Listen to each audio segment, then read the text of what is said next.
The gavel came down before Evelyn even had a chance to speak. Judge Harold Prentice didn't look up from his papers. He just said it, flat, cold, final, like he was reading a grocery list. The child will be remanded to the Laramie County orphanage effective tomorrow morning. Case closed. A woman in the front row, Mabel Hutchins, the county's self-appointed moral authority, actually smiled, smoothed her gloves, satisfied. 7 years old, a little girl who had just lost her mother. And the most powerful man in the county had just signed away the rest of her childhood with less emotion than he'd used to sentence a horse thief. Evelyn stood in the back of that courthouse with her hands trembling and her jaw tight. If it were me, she thought, if I were 7 years old and no one came. She didn't finish the thought. She didn't have to. If this is your first time here, welcome. Hit that subscribe button and follow this story all the way to the end. Because what happens next is going to stay with you. Like this video and drop a comment telling me what city or country you're watching from. I want to see how far this story travels. Now, let me tell you what really happened in Willow Creek, Wyoming. The winter everything changed. The morning it began, Evelyn Brooks was doing what she always did at 6:30, unlocking the front door of the Willow Creek General Store with her left hand because her right one still ached in the cold. She was 34 years old, and she moved through her mornings like a woman who had learned to take up as little space as possible. Measured, quiet, efficient. She set the coffee tin on the back counter. She turned the hand-lettered sign from closed to open. She lit the small iron stove and listened to the wood catch and pop, and she told herself, the same way she told herself every morning, that this was enough, that this was fine, that a life without noise was a life without pain. She almost believed it. The first customer of the day was old Pete Harlan, who came in every Thursday for tobacco and cornmeal and left without saying more than 4 words. Evelyn liked Pete Harlan very much. The second customer was Mabel Hutchins. Mabel Hutchins was the kind of woman who entered a room the way a cold front enters a valley. You felt the temperature drop before she even spoke. She was 50-something, widowed wealthy, and had spent the last decade making sure everyone in Willow Creek understood that her standards were the territory's standards. She walked in that morning wearing her good wool coat, which meant she wasn't here for supplies. She was here to deliver something. "I imagine you've heard," Mabel said, setting her gloved hands on the counter like she was placing down evidence. "Good morning, Mabel." Evelyn didn't look up from the ledger. "About the Mercer situation." Evelyn's pen slowed just slightly. She kept her face neutral. "I don't involve myself in other people's situations." Mabel made a sound. Not quite a laugh, something more proprietary than that. "Well, the judge made his ruling yesterday afternoon. The child goes to Laramie tomorrow." She paused, letting that settle. "Of course, it's the only sensible outcome. A man like Rowan Mercer has no business raising a little girl. No wife, no community ties. Half the men in this county are afraid of him, and the other half should be." "Will that be all today, Mabel?" "I'm just saying what everyone's thinking." She picked up a jar of preserved plums from the shelf near the door, inspected it, set it back. "Some people aren't meant to have families. The judge understood that. I'm grateful someone in this territory still has sense." She left without buying anything. Evelyn stood very still behind the counter for a long moment. The fire in the stove popped. Outside, the November wind pushed hard against the glass. Some people aren't meant to have families. She picked up her pen. She went back to the ledger. She tried to find the number she'd been on. She never found it. She had heard of Rowan Mercer the same way everyone in Willow Creek had heard of him. In pieces, in warnings, in the careful way people lowered their voices. He was a mountain man, a trapper. He'd come to Wyoming territory 6 years ago from somewhere east that nobody knew exactly, and he'd built himself a cabin 12 miles up into the Laramie Range, where the trails thinned out and the sensible people stopped going. He came into town 3 or 4 times a year for supplies, spoke to no one more than necessary, and left the kind of silence behind him that made people fill in the blanks with whatever frightened them most. Evelyn had seen him twice. Once from a distance, loading sacks of flour onto a pack mule with the methodical patience of a man who had learned to rely entirely on himself. Once up close, the previous spring, when he'd come in for rope and a new skinning knife, and had laid exact coins on the counter without meeting her eyes. He was tall in the way that mountains are tall, Not impressive so much as simply present, occupying space in a way you couldn't argue with. Dark-bearded, weathered, a scar that ran along his left jaw that nobody asked about. He didn't look like a man who had a 7-year-old daughter somewhere. He didn't look like a man who had much of anything except survival skills and a strong preference for being left alone. But that, Evelyn would later understand, was the cruelest kind of wrong assumption, the kind that costs a child her home. He came in at 10:20. She heard him before she saw him, boots on the porch, too heavy, too fast, and then the door swung open with enough force that the little bell above it rang twice instead of once. He was breathing hard, not from exertion, from something else. Evelyn looked up. Rowan Mercer was standing just inside her doorway, hat in his hands, actually in his hands, not on his head, which she registered as strange because she'd never seen him without it. And his face was doing something complicated. Not anger, not quite desperation, something located in the terrible space between the two. "Miss Brooks," he said. She hadn't known he knew her name. "Mr. Mercer." He looked around the store. It was empty. Pete Harlan had left 20 minutes ago. The nearest neighbor was a quarter-mile down the road. He looked back at her and she could see him deciding something, and she could see how much it was costing him. "I need to speak with you," he said. "About something. It's not—" He stopped, pressed his mouth shut, tried again. "I need to ask you something that you're going to think is insane." Evelyn set down her pen carefully. "All right. The judge ruled yesterday. My daughter—" His voice changed on that word just slightly, like a floorboard that gives a half-inch underweight. "Her name is Maisie. She's 7. Her mother passed 6 weeks ago, out in Cheyenne, and Maisie's been with a neighbor since then while the county sorted out." He stopped again. "They were going to send her to me. That was the plan. Until someone convinced the judge that a single man living alone in the mountains was unsuitable. I had a hearing yesterday and I lost it." Evelyn said nothing. She watched his hands work the brim of his hat. "They're sending her to the orphanage in Laramie tomorrow morning. If I can't—" He exhaled. "The judge said if I can present a stable home situation by morning, he'll reconsider." That's the word he used. Stable, meaning a wife, meaning a real household, meaning something I can't— He looked at her directly for the first time. His eyes were gray, not cold gray, tired gray. "I don't have anyone to ask. I want you to understand that. I'm not here because I think this is reasonable. I'm here because I've run out of every other option."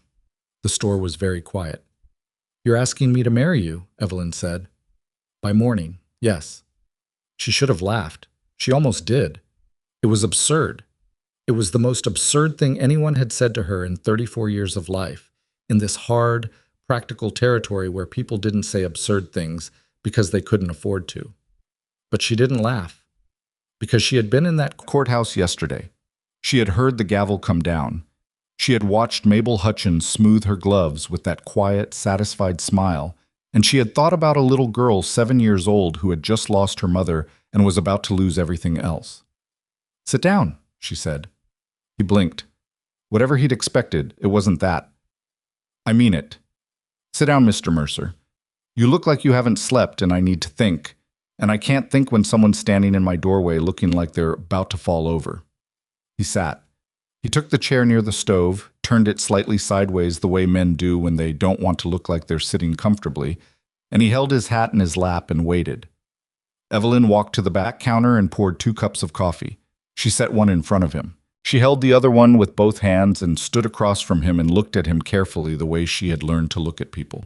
Not for what they were presenting, but for the thing underneath. What she saw was a man who was not accustomed to asking for anything, a man for whom this moment was costing something real.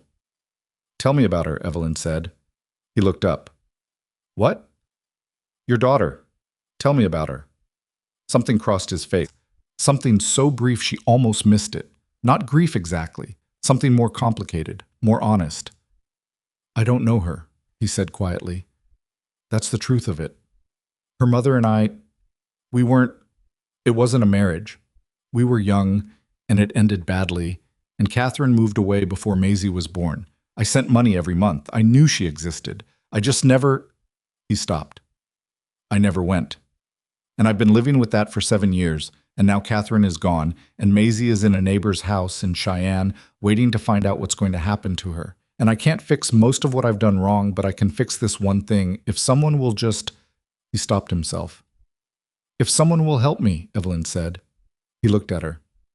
Yes, he said. Us. She had 3 questions. The first, do you drink? No. Do you hit?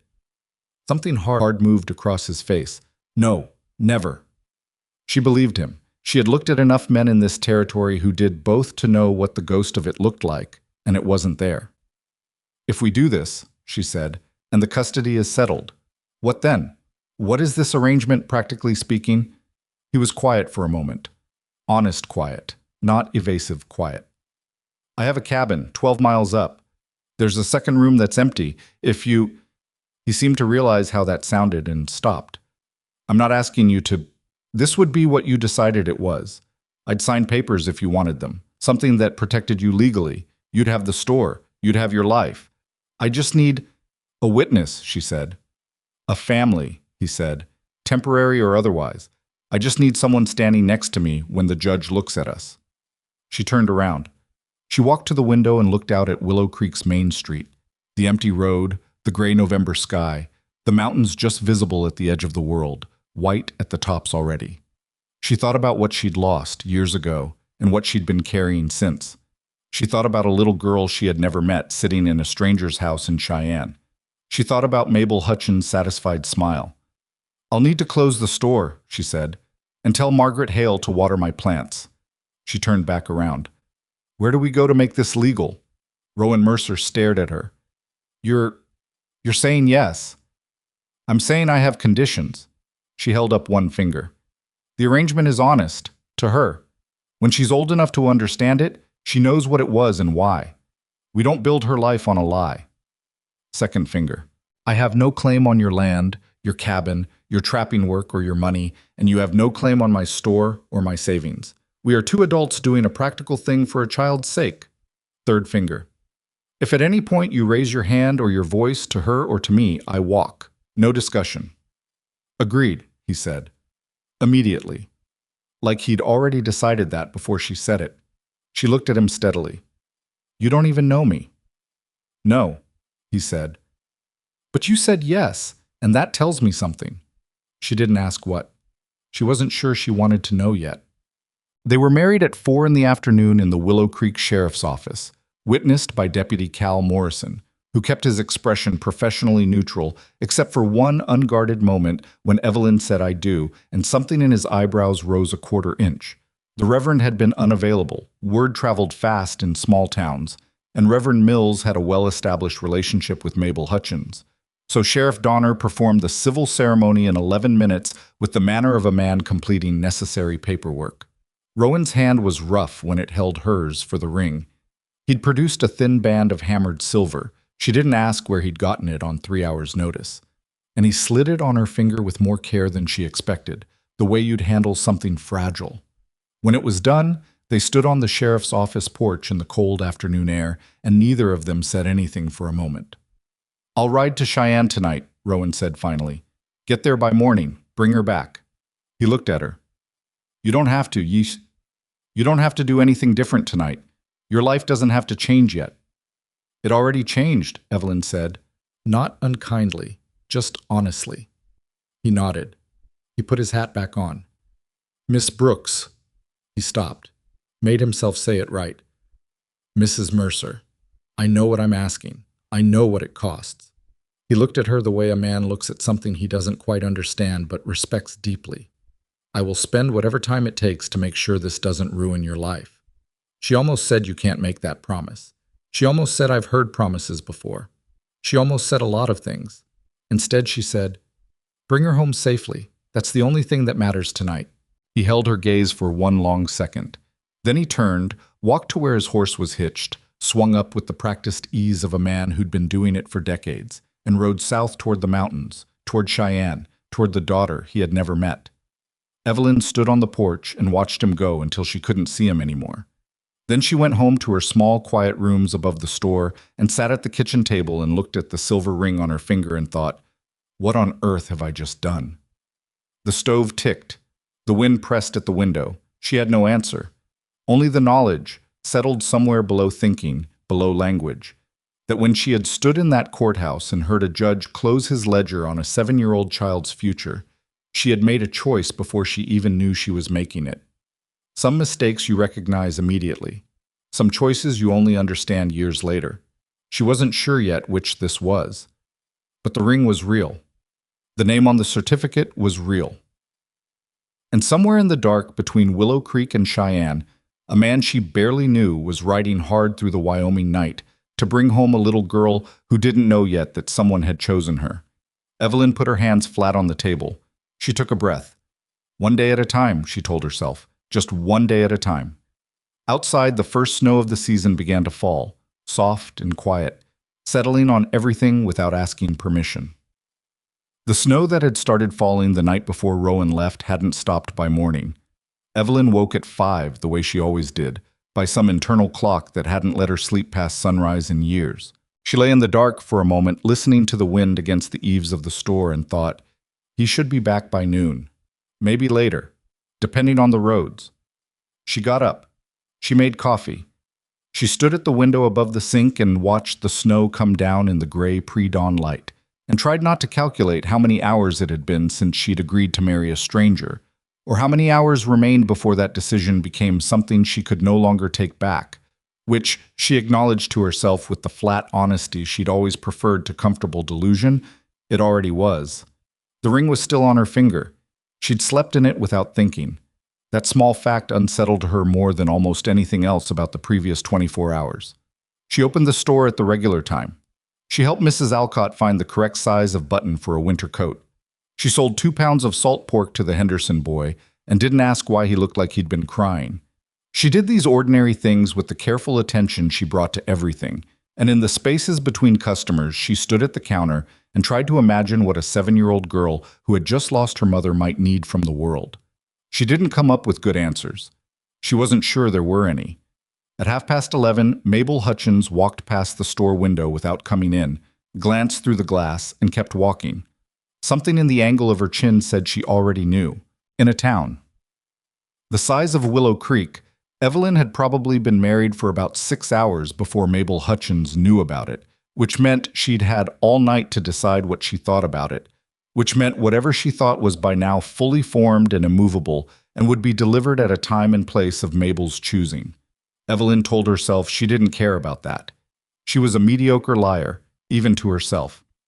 They arrived at 2:20 in the afternoon. She heard the horses first, 2 of them, moving slow, the way horses move when they've been pushed hard and then deliberately gentled for a final approach.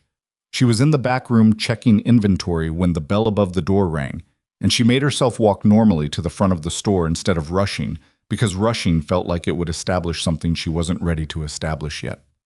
Rowan came in first. He looked like a man who had ridden through the night and most of the morning and was currently running entirely on something grimmer than willpower.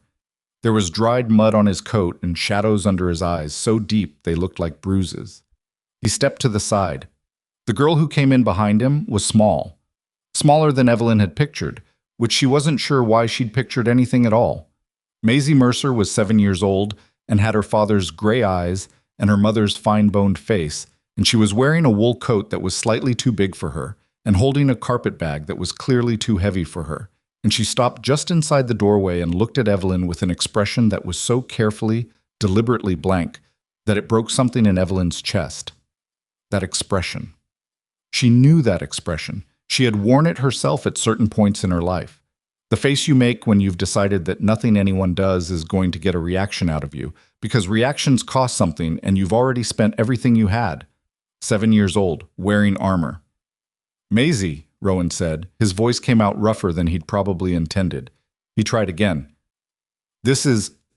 He seemed to realize he hadn't discussed how they'd introduce this. He looked at Evelyn with something very close to helplessness.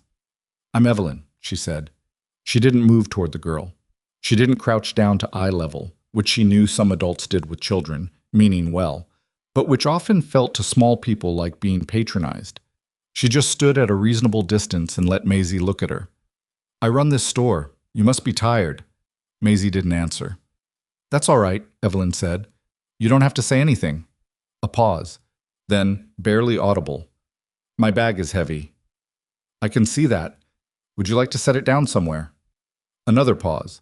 Maisie set the bag down near the door with a small, exhausted thud. Then she looked around the store. The shelves of canned goods and fabric and hardware, the stove in the corner, the jars of penny candy on the counter, with the measured, assessing look of a child who has learned to evaluate every new space for its dangers and its exits. Can I look at those? She asked. She was pointing at the candy jars. You can have one, Evelyn said. Your choice. For just a second, half a second, the armor slipped. Something in Maisie's face moved towards something younger and less defended. Then it closed back up, and she walked to the counter with great dignity and studied the jars with the seriousness of someone making a consequential decision. She chose the lemon drops. Evelyn looked at Rowan over Maisie's head. He was looking at his daughter with an expression she couldn't fully read, something complicated and private, something that had been living in him a long time and didn't know yet how to come out into the open. This is going to be hard, Evelyn thought, not as a warning, just as fact. The hearing with Judge Prentice was scheduled for 4 o'clock. They arrived 10 minutes early. Rowan had changed into a clean shirt. She didn't know when, she hadn't asked, and had made an attempt at his hair and was wearing an expression of controlled containment that she recognized as a man who was terrified and would absolutely not show it. Maisie walked between them holding her carpet bag, still wearing the big coat, still wearing the armor. Mabel Hutchins was there. Of course she was there. She sat in the back of the judge's chambers with 2 other women from the ladies' auxiliary, and they all looked at Evelyn and Rowan and Maisie the way people look at something they've already decided is counterfeit. Judge Prentice was a man in his 60s with a gray beard and the particular weariness of someone who has been making decisions about other people's lives for too long. He looked up from his desk when they came in, and his gaze moved from Rowan to Evelyn to Maisie and then back again. Mr. Mercer, he said, you indicated you had a change in your domestic situation. Yes, sir. Rowan's voice was steady. I was married yesterday afternoon. Civil ceremony, performed by Sheriff Donner, witnessed by Deputy Morrison. I can provide the documentation. He set the certificate on the desk. Prentice looked at it. He looked at Evelyn. Mrs. Mercer. Your Honor, Evelyn said. You're the woman who runs the general store.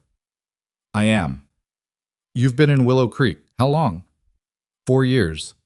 He studied her. She met his gaze without flinching, without offering anything extra, which she knew from experience was the right approach with judges. Give them what they ask for, nothing more.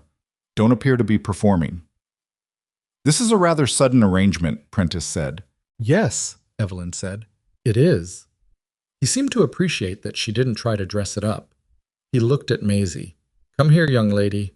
Maisie looked up at Rowan. Something passed between them. Not warmth exactly. Not yet, but something like a question and an answer. Maisie walked to the judge's desk. Do you know who this man is? Prentice asked her. He's my father, Maisie said. Have you met him before? A pause. The honest kind. No. Are you frightened? Maisie thought about this with the gravity of a person who takes questions seriously. I don't know yet, she said. In the back of the room, one of Mabel's companions made a small sound. Mabel herself sat with her hands folded and her expression composed, but Evelyn could see the shape of what she wanted to say pressing against the inside of her face. Judge Prentice, to his credit, looked like he'd just heard something that moved him more than he expected. He looked at the certificate again. He looked at the 3 of them, Rowan and Evelyn standing a careful, honest distance apart, not performing closeness they didn't have, and Maisie standing in front of the desk in her too big coat with her too heavy bag. And he was quiet for a long moment. Mrs. Hutchins, he said without turning around, do you have something you'd like to add? Mabel stood. Your Honor, I think it's the duty of this court to recognize that this marriage, entered into less than 24 hours ago, is clearly a convenience arrangement designed to circumvent the court's ruling. These 2 people are strangers. That child deserves a real family, not a Thank you, Mrs. Hutchins, Prentice said, still not turning around. You may sit down. The silence in the room had a specific texture to it, the kind that follows something definitive. He signed the custody order at 4:37 Chad. They ate supper that first night at the table in Evelyn's rooms above the store because Rowan's cabin was 12 miles up the mountain and he was in no condition to make that ride again before morning, and Maisie needed food and a real bed. Evelyn made soup from what she had, potatoes, some salt pork, dried herbs, and set the pot on the table with bread she'd made 2 days ago, and it was unremarkable food, practical food, but Maisie ate 2 full bowls without saying a word, and Evelyn counted that as something. Rowan ate like a man trying not to fall asleep in his bowl. He managed it, barely. After, Maisie sat at the table and looked at her empty bowl, and then looked at Evelyn and asked, "Do you have books?" "Yes," Evelyn said. "Can I see?" She showed her. The shelf in the front room, not a large collection, but a real one. Little Women, A Natural History of Wyoming Territory, a worn copy of Robinson Crusoe, several books on botany that Evelyn had carried with her from Missouri and had never been able to part with, even when she'd parted with almost everything else. Maisie ran her finger along the spines with a reverence that told Evelyn something important about her. "My mother read to me every night," Maisie said. To the books, not to Evelyn. "What did she read?" "Anything." A pause. "She made up voices for all the characters. She was good at it." Evelyn sat down on the floor next to the shelf, not a chair, the floor, cross-legged, and said, "I'm not as good at voices, but I can read if you'd like." Maisie looked at her, that careful, measuring look. "You'd do that?" "You just lost your mother," Evelyn said, quietly and without any performance of gentleness, just directly. Reading at bedtime is one of the things that shouldn't have to change. Something in Maisie's face cracked open, very slightly, like the way ice sounds before it shifts. She didn't cry. She wasn't going to cry, not here, not yet. But something moved behind her eyes that was raw and undefended, and she let Evelyn see it for exactly 2 seconds before she looked back at the books. "Robinson Crusoe," she said. "Will you start at the beginning?" "Yes," Evelyn said. She read 4 chapters. Maisie fell asleep on the second bed in Evelyn's room. Evelyn had made it up while Rowan kept the girl occupied in the front room, doing it with the quick efficiency of someone who doesn't have time to think too hard about what they're doing, or they might stop. When the girl's breathing slowed and deepened, Evelyn set the book down on the nightstand and sat in the quiet for a moment. In the front room, Rowan was still at the table. He hadn't moved except to fold his arms on the surface and put his head down. She thought for a moment he was asleep, but when she moved to the stove, he lifted his head. "She out?" he asked.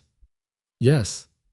He exhaled, long and slow and carrying about 12 hours worth of things he hadn't been able to put down until that moment. "She ate," Evelyn said.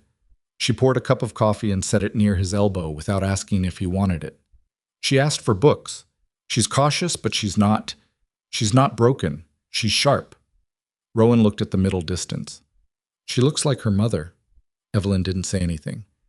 "I didn't—" He stopped, picked up the coffee. "I don't know how to do this." "Nobody does," Evelyn said. "At the beginning. That's supposed to be comforting?" "No, it's supposed to be true. Comfort and truth don't always live in the same place." She sat down across from him. "You rode through the night for her." "You didn't have to. You could have let the county take her and told yourself it was better that way, or that you couldn't do it, or any number of things that might even have been partially true." He looked at her. "You didn't," she said. "That matters. She's going to figure that out eventually, but you have to give her the time to." He was quiet for a while. The fire in the stove settled down to coals. "Why did you say yes?" he asked. Not aggressively. Something more honest than that. Genuinely wanting to know. "Yesterday." "You didn't have to either."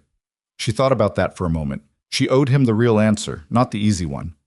"I was in the courthouse," she said, "when the judge ruled. I watched Mabel Hutchins smile about it, and I thought—" She paused. "I had a situation, years ago, different circumstances, but a child who needed something and the wrong people deciding what she got." She looked at her hands. "I made the wrong choice then, or maybe not the wrong choice, but I was afraid, and the fear made the decision for me instead of me making it myself. And I've been living in the shadow of that for a long time." She looked up at him. "Yesterday I saw a chance to make a decision from something other than fear, and I took it. Rowan looked at her for a long time. That's the most I've heard you say at once. Don't get used to it, she said. Something in his face shifted. Not quite a smile. Something quieter than that. Something that recognized her, maybe, the way two people recognize each other when they've both lived in the hard places for a while and can read the signs.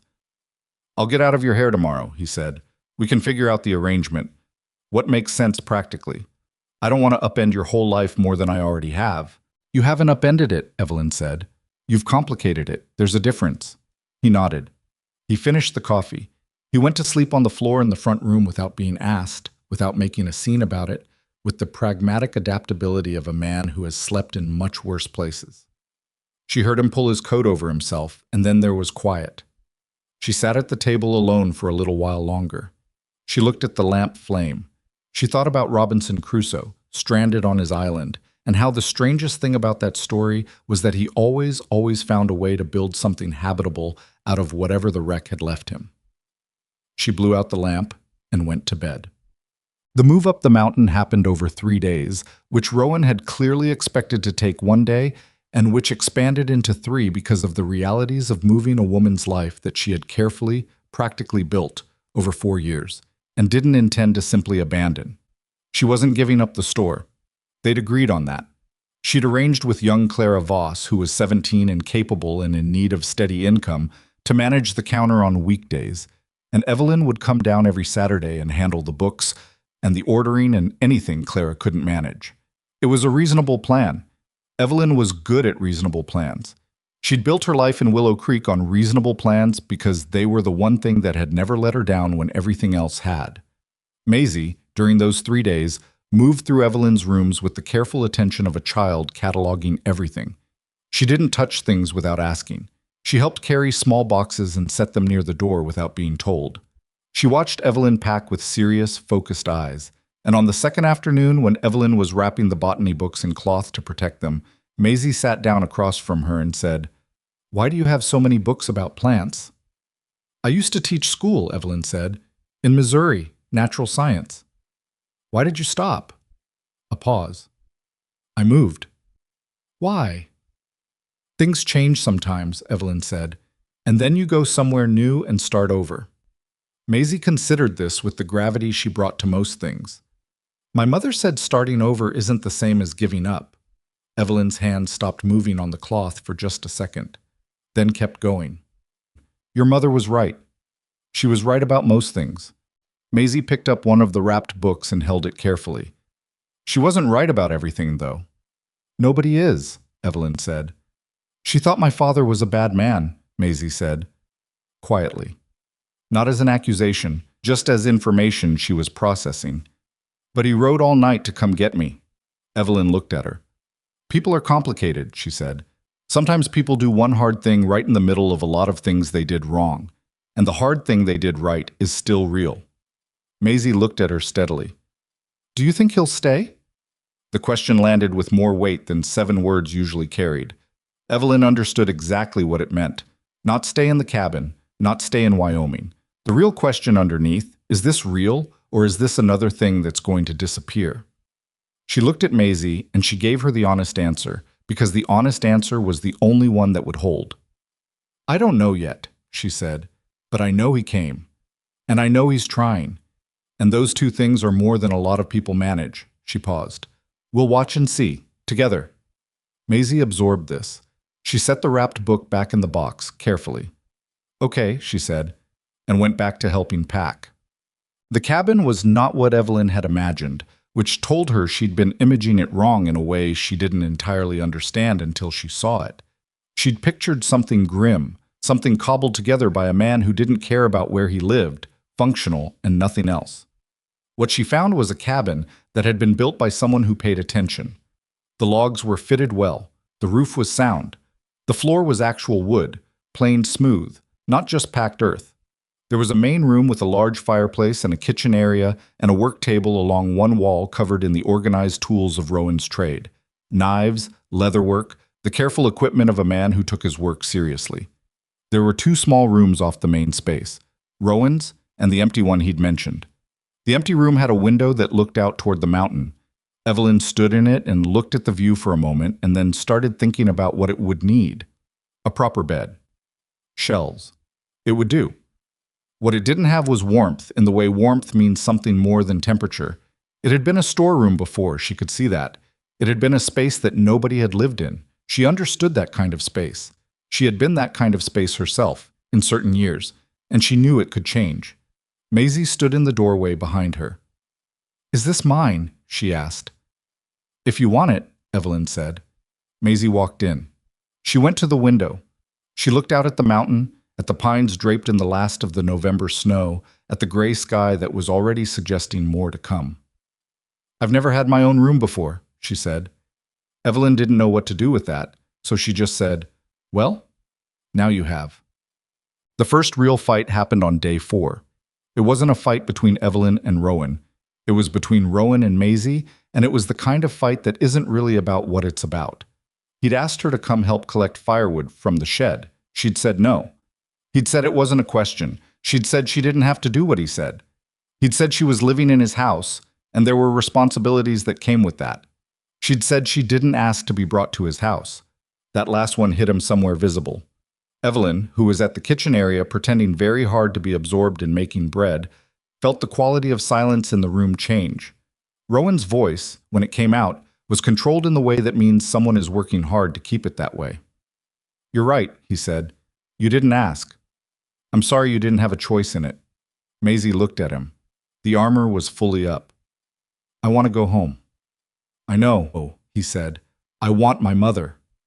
Something crossed his face, raw and honest and utterly unable to fix anything. "I know," he said again, quieter. You can't just say I know and that makes it." Her voice cracked.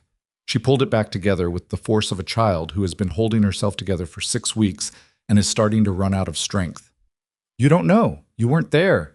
You were never there." The room was very still. Rowan sat down. Not at the table. He sat down on the floor, near the fireplace, which put him at her eye level. She looked startled by that. Adults didn't usually do that.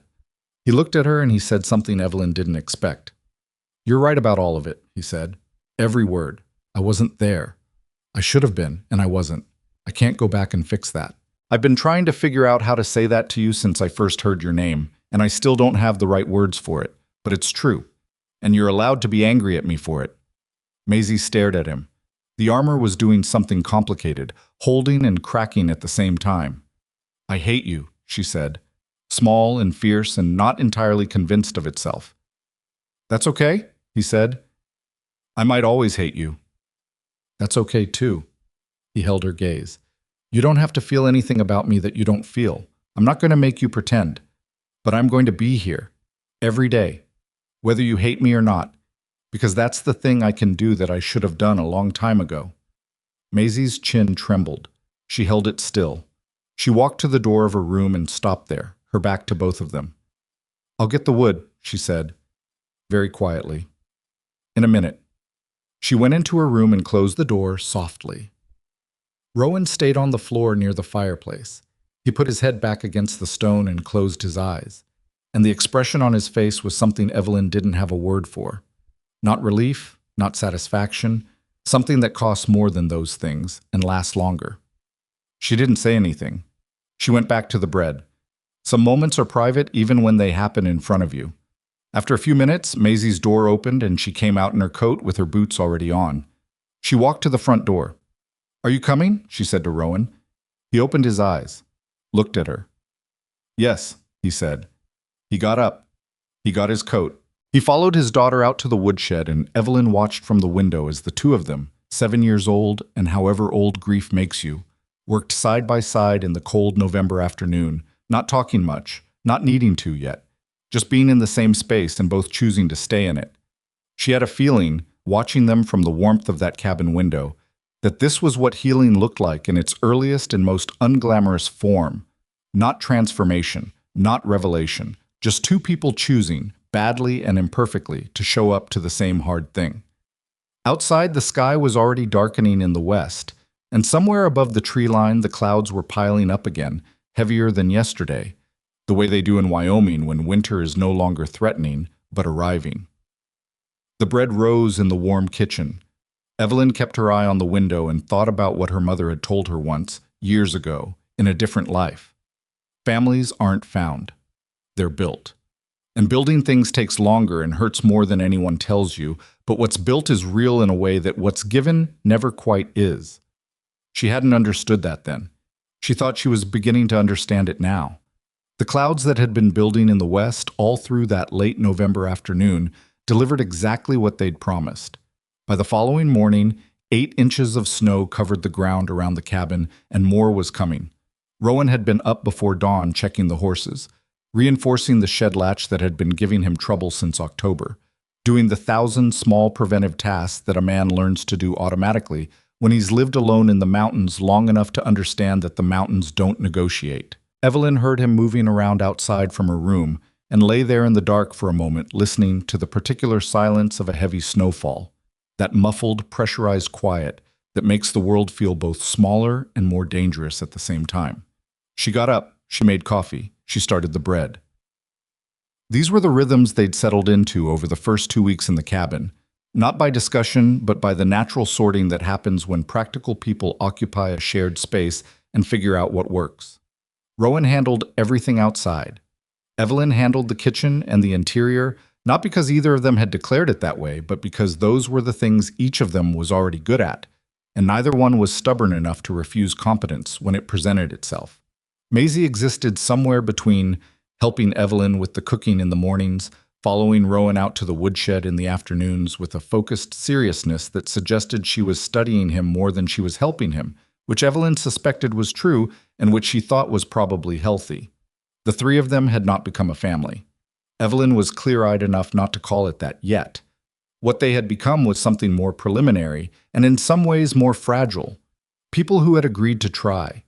People who ate at the same table and divided the same woodpile and read the same books by the same fire and were slowly, cautiously, learning the shape of each other's silences.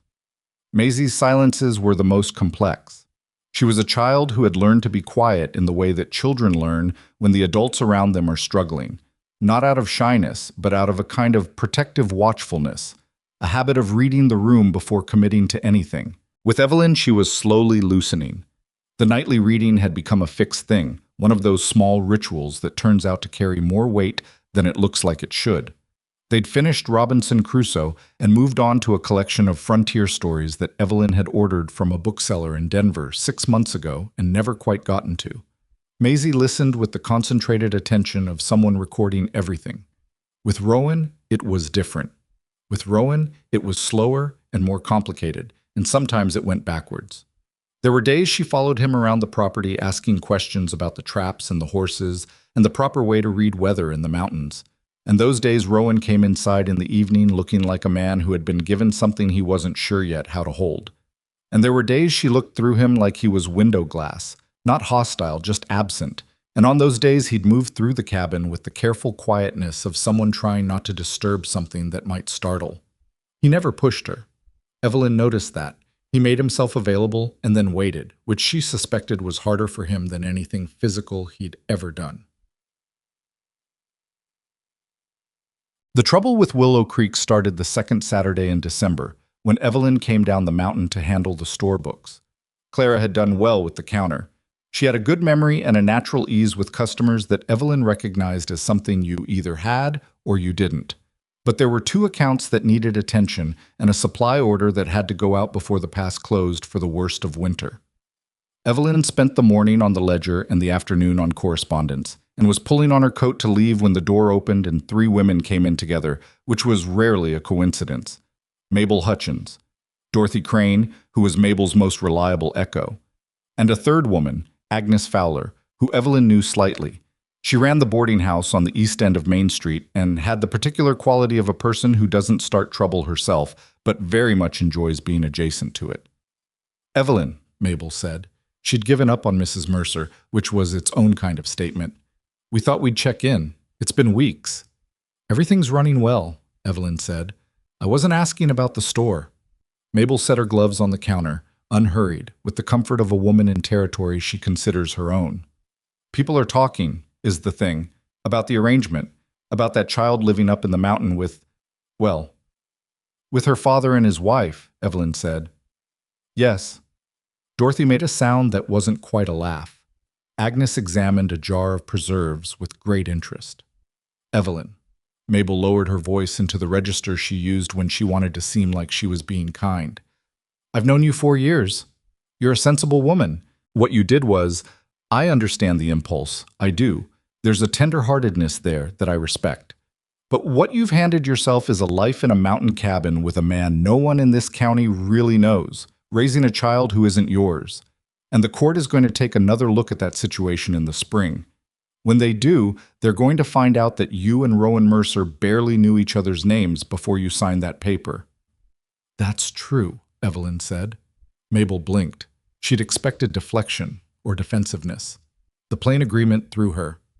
It's also true, Evelyn continued, that the child is eating well, sleeping in her own room, learning to read better than half the adults in this town, and has a father who is showing up for her every single day. I've seen a lot of families in my life, Mabel, built slow and careful over years and celebrated in church on Sundays. Some of them were the loneliest places I've ever seen. She picked up her gloves. What we have up there isn't pretty, and it isn't simple, but it's honest. And I'll take honest over pretty any day of the week. She left before Mabel could find the words, which took Mabel longer than usual and felt, to Evelyn, like a small but real victory. She rode back up the mountain in the failing afternoon light and didn't tell Rowan about the conversation. Not because she was protecting him, because it didn't change anything, and she'd decided a long time ago not to spend energy on things that didn't change anything. What she didn't tell him was this. On the way out of town, she had stopped at the post office and found a letter waiting for her. A letter with a Missouri postmark and a return address she recognized like a scar she'd thought had faded. It was from Thomas Aldridge, the father of Emma Aldridge, the man who had every right, years ago, to blame Evelyn Brooks for what happened to his daughter. She put the letter in her coat pocket unopened and rode home with it pressing against her ribs the whole 12 miles. And when she got back to the cabin and Maisie came to the door to tell her supper was almost ready, and Rowan looked up from the fireplace with the new and still uncomfortable habit he'd developed of looking toward the door. When he heard horses, she smiled and took off her coat and hung it on the peg by the door with the letter still inside it. She didn't open it that night, or the night after. She told herself she was waiting for the right moment. She knew she was waiting because she was afraid. December deepened. The snow came in layers, each one covering the last, and the world around the cabin narrowed to what could be seen from the windows and what could be reached on foot through the drifts. This was the particular intimacy of mountain winters, not chosen, just imposed, the way weather imposes things, and the three of them learned to occupy it.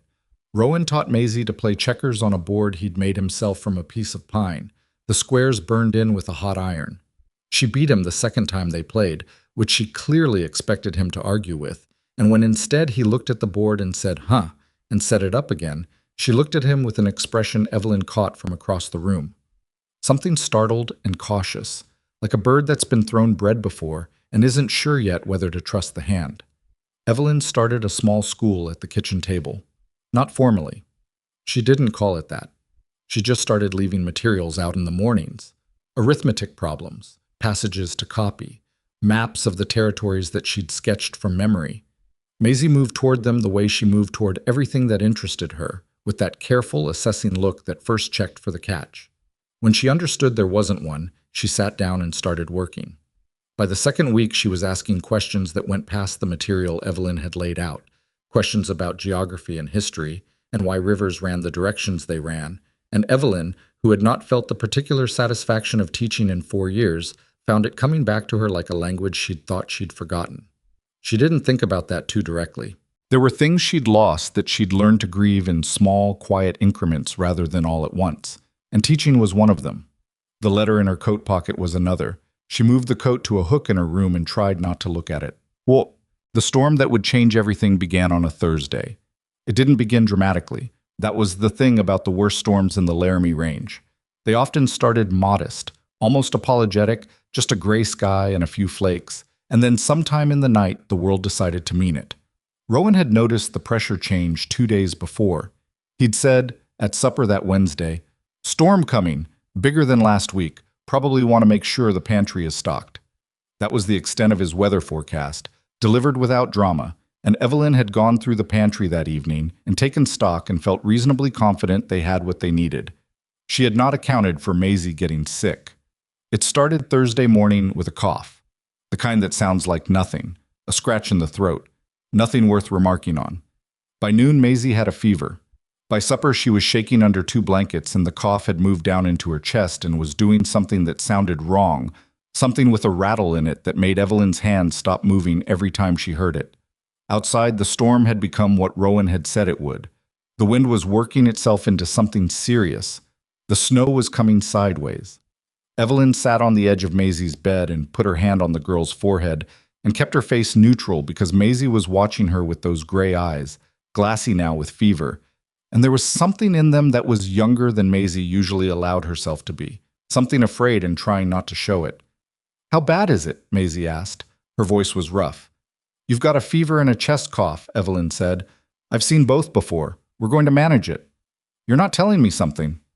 7 years old, sharp as a tack, even sick and frightened. "I'm telling you what I know," Evelyn said, "and what I know is that you need water and warmth and rest and something for the cough. I have all of those things. That's what we're working with right now." She stepped out of the room and pulled the door mostly closed and stood in the main room and let herself feel, for exactly 30 seconds, how worried she was. The rattle in that cough, the speed with which the fever had climbed. There was something in Maisie's lungs that had no business being there. Rowan was by the front window watching the storm. He turned when she came out. He read her face. "How bad?" he said. "The fever's high. The cough is in her chest, not her throat. I need willow bark, and if you have any camphor, I have camphor. Willow bark's in the left pantry shelf, second from the top, tin container." He didn't move from the window. "What aren't you saying?" She looked at him. "She needs a doctor." The word landed in the room with the weight it deserved. They both looked at the window simultaneously, at the snow driving hard against the glass, at the dark that was coming down an hour early because of the cloud cover, 12 miles to Willow Creek. In this. "Tell me what you need and what can wait," he said. "The willow bark and camphor I can work with tonight. If the fever breaks by morning and the cough improves, we're all right. If it doesn't—" She stopped. "If it doesn't, she needs Doc Farron." Rowan was quiet for a moment, then, "If I leave at first light, how long can you manage?" "As long as I need to," she said. "But Rowan, the roads?" "I know the roads. In a blizzard. I know the roads," he said again, not cutting her off, just stating a fact in the way he stated most facts, without decoration. "I've ridden them in worse." She wasn't sure that was true. She was sure he believed it. "Get the camphor," she said. "Let me work." She worked through the night. She made the willow bark tea and got it into Maisie in small sips, every hour, working around the girl's half-conscious resistance with the patient persistence of someone who understands that the body fights what it needs sometimes. She put camphor on a cloth and draped it near Maisie's face, close enough to breathe without touching. She kept the fire in Maisie's room built up and then cracked the window half an inch when the heat grew too dry, because she remembered from her teaching days that dry heat made chest congestion worse and damp cold made everything else worse, and the balance between them was a narrow and unforgiving thing. Rowan stayed up. He didn't interfere. He understood, she thought, that this was her territory the way the woodshed and the trapping lines were his. But he kept the main fire going and appeared silently in the doorway every hour or so, not asking questions, just checking. Twice he brought her coffee without being asked. The second time she looked up from Maisie's bedside and their eyes met in the dim light, and something passed between them that wasn't romance and wasn't friendship exactly, but was something, a recognition, maybe, that they were in this together in a way that went past the arrangement, past the paper they'd signed, past all the careful boundaries they'd negotiated. She looked away first. She went back to the cough.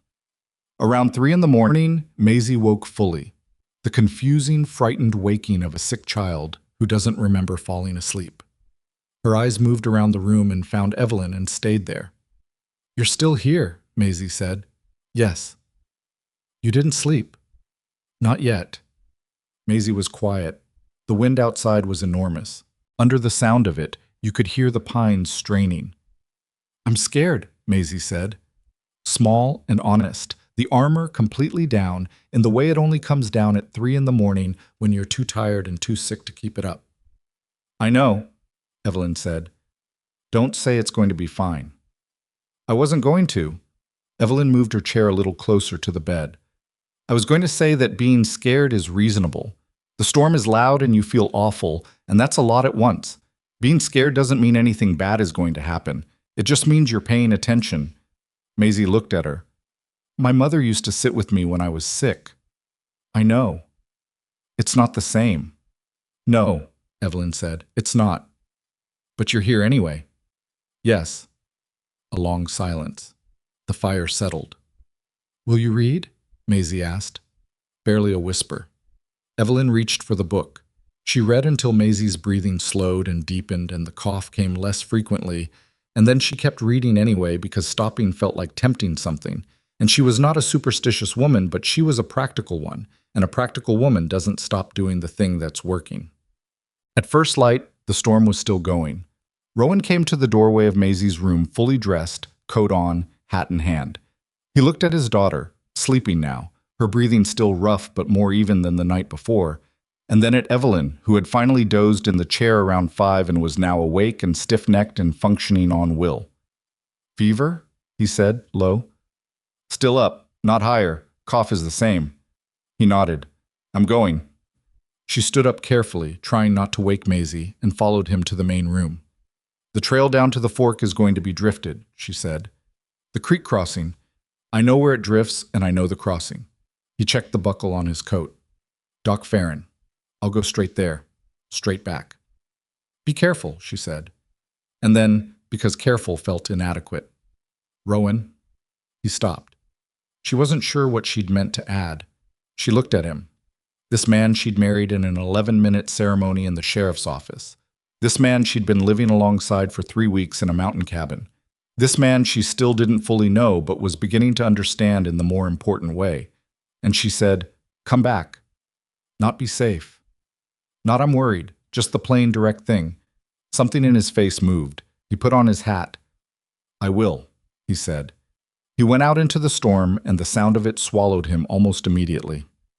The hours after he left were the longest Evelyn could remember. She kept her hands busy. That was the technique. Hands busy, mind narrowed to the task in front of you, no wider.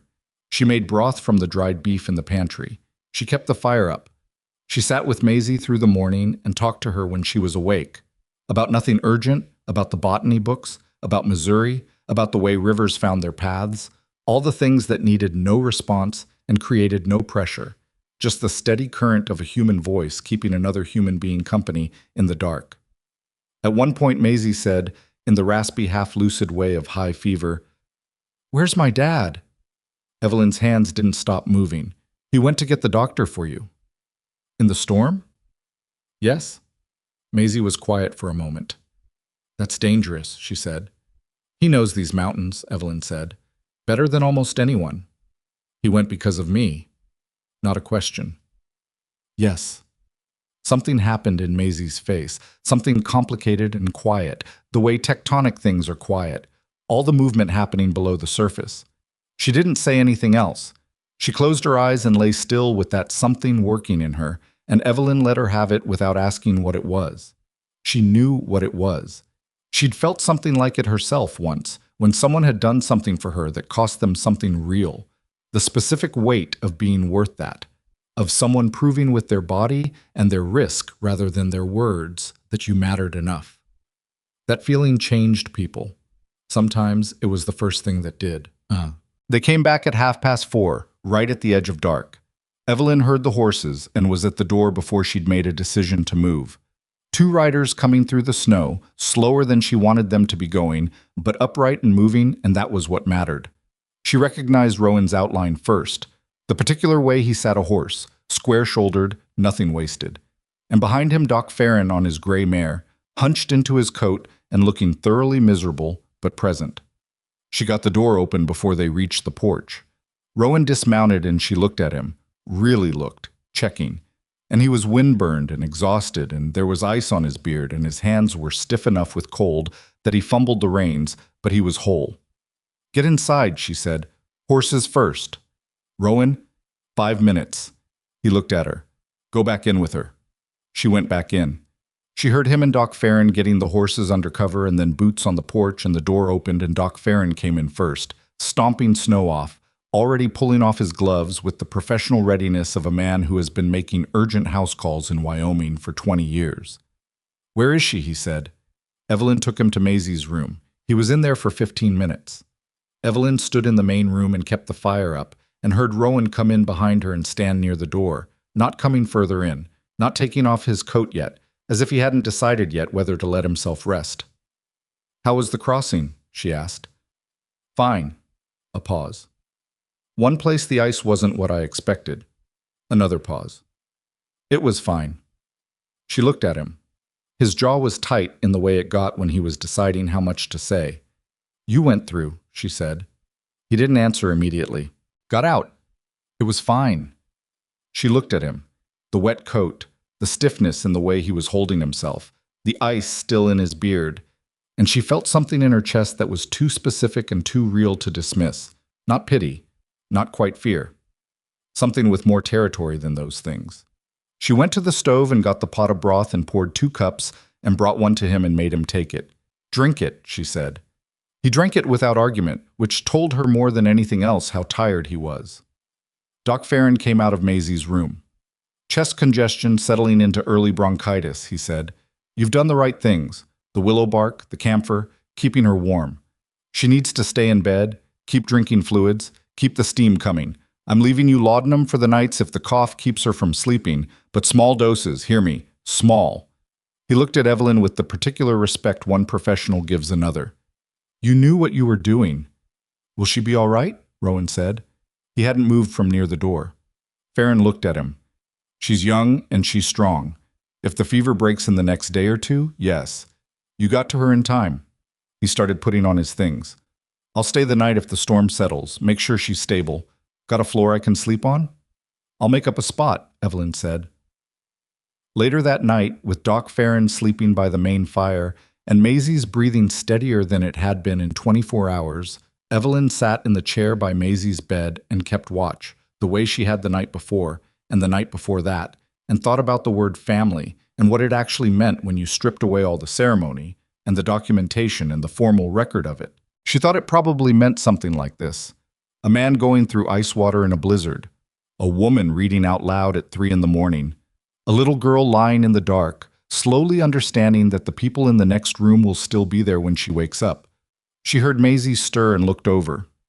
"Evelyn," Maisie said, sleep rough voice. "Right here." "Did he come back?" "Yes," Evelyn said. "He's right in the next room." Maisie was quiet for a long moment. Her breathing caught and released.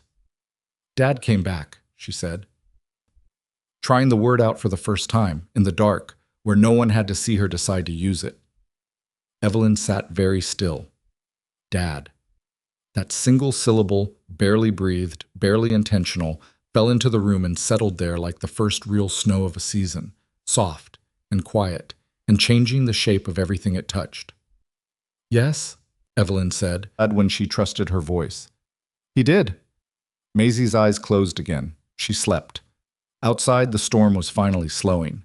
The wind dropped in increments, the way big things end, gradually and then all at once, until by midnight the world was quiet in that absolute particular way that follows violence, emptied out and still and covering everything in white, making the world look, for a few hours, like nothing bad had ever happened in it.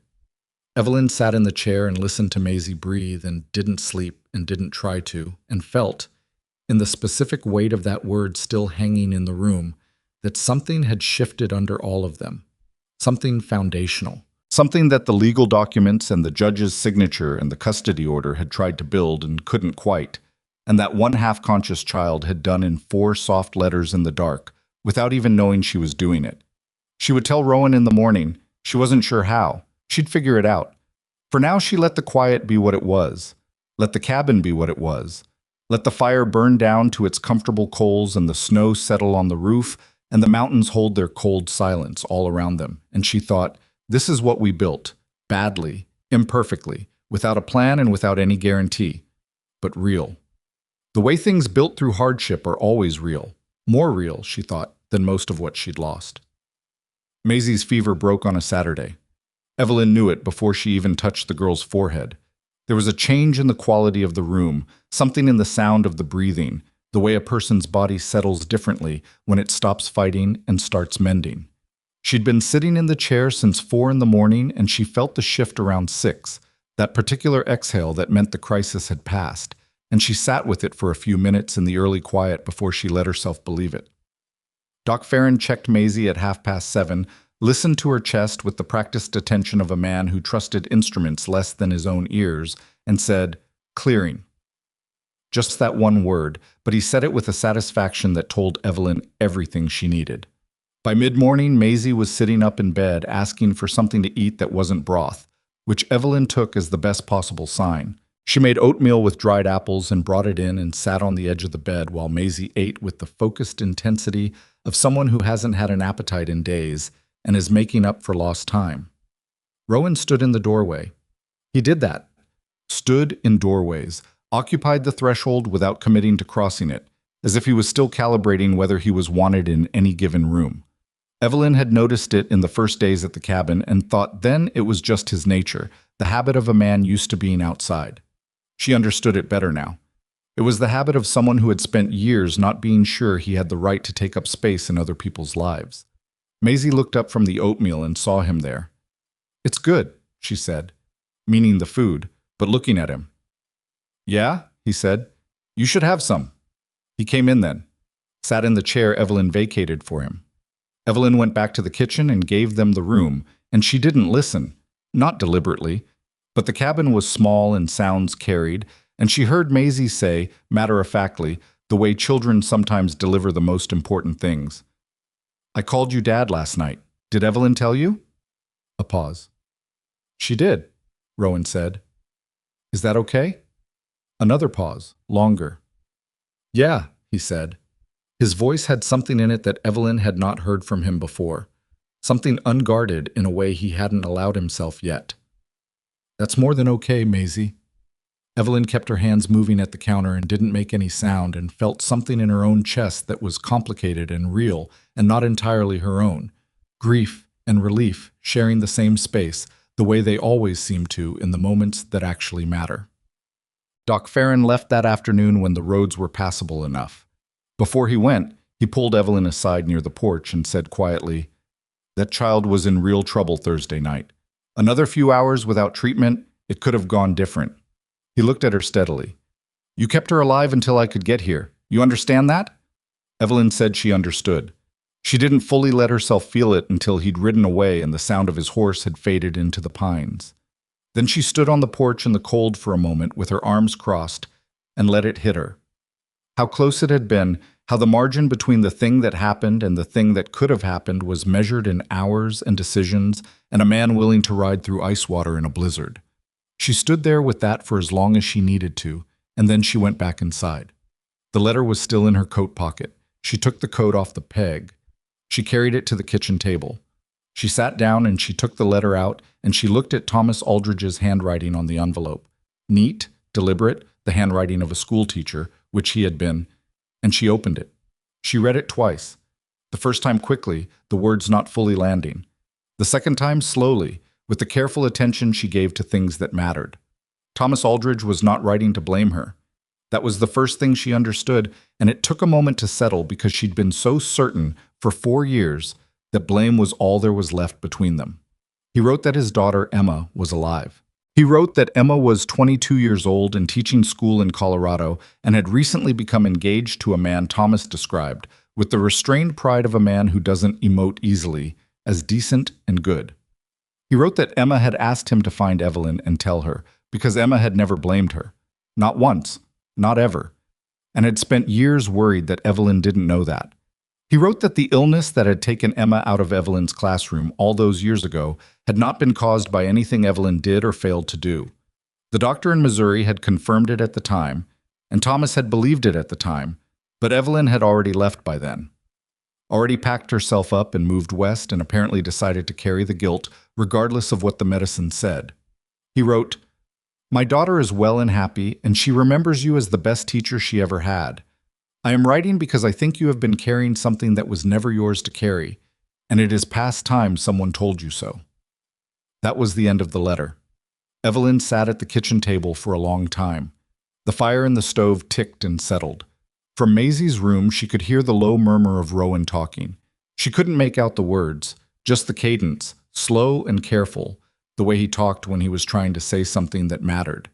Outside the window, the afternoon light was doing what it does in December in the mountains, going golden and thin and sideways, making everything look like it's already half a memory. She had left Missouri because of Emma Aldridge, because she had been 29 years old and teaching natural science at the Claremont School, and one of her students had gotten sick, pneumonia, deep and sudden, the kind that comes on overnight. And Evelyn had thought, in those terrible, helpless days while Emma was in the doctor's care, that she had missed something, a symptom, an early sign, that she had been paying attention to lesson plans and curriculum and not enough to the pale, tired girl in the third row who had been fighting something for weeks before it became undeniable. That if she had been more attentive, less distracted, better at the most essential part of her job, watching over the people in her care, Emma would not have almost died. Emma had not almost died, it turned out. Emma had been sick and then recovered and gone on to become a teacher in Colorado, which was the most extraordinarily ordinary and life-affirming conclusion to a story Evelyn had built into something else entirely.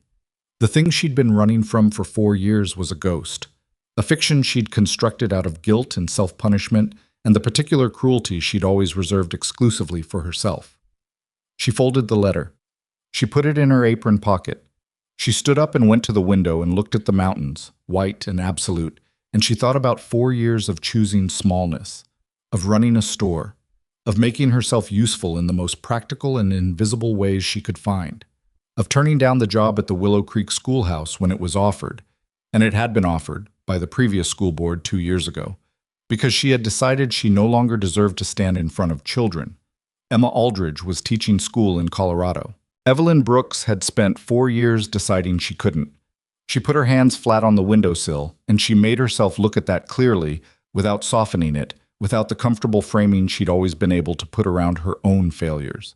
She had made a mistake, the kind of mistake that lives in the gap between what you meant to do and what you actually did, and then she had turned that mistake into a sentence and served it voluntarily for 4 years, and never once asked whether the sentence was proportionate because she'd been too afraid the answer was yes.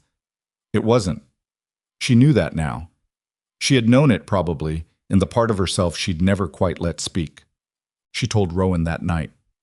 Not because she'd planned to. Not because the moment was right in any choreographed sense. It was after supper, after Maisie had gone to sleep, tired still, mending, drifting off over Robinson Crusoe, which Evelyn had restarted from the beginning because Maisie said she wanted to hear it again from the top. And Rowan was at the table with a cup of coffee going cold, and she sat down across from him and put the letter on the table between them. He looked at it. He looked at her. "Thomas Aldridge," she said. "A man I knew in Missouri. His daughter was my student." She told him the rest of it. She told it straight, without embellishment, the way she always tried to tell true things. Just the facts in order, without trying to make herself look better than she'd been. A girl who got sick. A teacher who blamed herself. 4 years of penance for a crime that turned out not to have happened the way she thought. Rowan listened without interrupting. He had that quality, she'd noticed. The kind of listening that doesn't try to fix things or fill silences before they're finished. He waited until she was entirely done. "So you've been punishing yourself," he said, "for something that wasn't your fault." "I thought it was." "But you didn't wait to find out." She looked at him. "No." He nodded slowly, not judging, something more like recognition. "I left before Maisie was born," he said, "because Catherine and I ended badly, and being around her was hard, and I told myself she'd be better off without me complicating things. And I sent money every month, and I told myself that was enough, and I knew the whole time it wasn't, but I didn't go back and fix it, because going back was harder than staying away." He looked at his coffee cup. "I built my whole life in these mountains on a decision I made because I was scared, and I called it something else for 7 years. The fire settled. "We're a pair," Evelyn said. Something in his face shifted, not quite a smile. The particular expression of someone who finds something both funny and true. "Yeah," he said. "I guess we are." She picked up the letter, she folded it and put it back in her pocket. "I want to go back to teaching," she said. It was the first time she'd said it out loud to anyone. She felt the weight of it leaving her and the different weight of it becoming real. There's a schoolhouse in Willow Creek that's been needing a teacher for 2 years. I let that pass.